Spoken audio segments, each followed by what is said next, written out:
Hi there. In this Chautauqua, I would like not to cut any new channels of consciousness, but simply dig deeper into old ones that have become silted in with the debris of thoughts grown stale and platitudes too often repeated. What's new is an interesting and broadening eternal question, but one which, if pursued exclusively, results only in an endless parade of trivia and fashion, the silt of tomorrow. I would like instead to be concerned with the question, what's best? A question which cuts deeply rather than broadly. A question whose answers tend to move the silt downstream. There are eras of human history in which the channels of thought have been too deeply cut and no change was possible, nothing new ever happened, and best was a matter of dogma. But that is not the situation now. Now the stream of our common consciousness seems to be obliterating its own banks, losing its central direction and purpose, flooding the lowlands, disconnecting and isolating the highlands, and to no particular purpose other than the wasteful fulfillment of its own internal momentum. Some channel deepening seems called for. But in order to deepen those channels, we must fix ourselves. If we don't know what's best, we can very likely get caught in a rut, or obliterate any banks containing and supporting us. Just like the fractal nature of good, everything is contained in the above passage. You will see these concepts repeated again and again in both novels. They are riffs on that passage, and it becomes more obvious the wiser one becomes. So I want to just concentrate for the time being on understanding what's good, not revisiting the whole work of Pirsig to determine what that is, because the books did it very well, but rather how an individual better understands and implements the good in their own lives. So a lot of this is going to be inspired by, again, chapter 26, the Gumption Chautauqua, because in there is the basis of how one is to do this. Now, I know I've used a little ambiguous language like the highest good, which implies some kind of objective entity out there that we strive for. That's not what I mean by good. What I mean is an embodied understanding of what is good, and I truly believe this is something to which we all have access, because at the basis of that good is the ancient force that created the universe. It has to be. Only a drive towards something better can create. That's just common sense. At the base of all experience is a drive toward what's better, and that's what Pirsig was saying.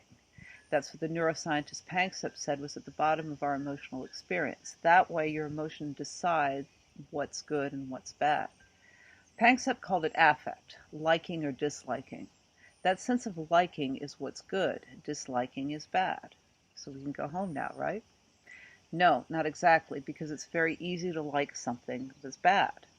So if you can like something bad, then that means good is objective, right? That you just like the right thing, and so will everyone else, and everything will be fine, right? No, not exactly. There's a general consensus of what's good, general, and these are patterns of value. And the more enduring these patterns of values are, the more they resemble an eternal good. But good itself is something else. There is no ultimate good. There is only the process to identify what's best.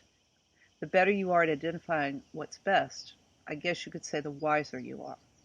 So one thing we've noticed is that fragmentation of experience, like social media, where we have little shining jewels capturing our system of what's good, but these faux little gems of dopamine kicks actually turn out to be rhinestones. And here's an example of mistaking the bad for the good. The alternative to fragmentation is diversification. That means that each step is part of the whole. Like each step up the mountain contains the entirety of worship, and each mark of a pencil is executed with the same care, and this permeates the whole drawing. We are limited in this existence. There are infinite games, but only some of them work within the parameters of our limitations. So moral relativism can't really be a thing, because not every single idea of what's good can work. We are limited by our human experience based on the capacity of our brains and bodies and the way the environment is structured, how much support we need from society, etc. The basic fault, you could say, the original sin, is that limitation.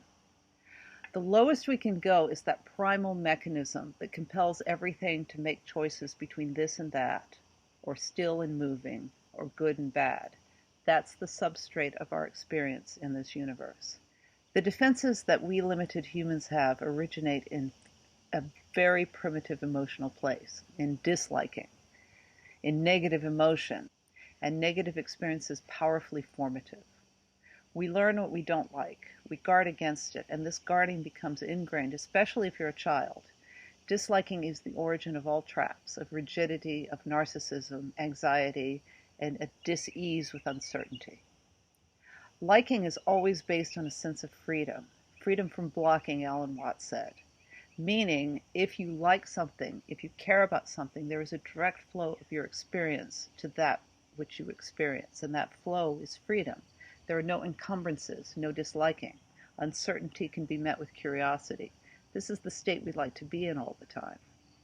Mystics can theoretically be in this state, those who see through so deeply that any and all experience is met with something like liking.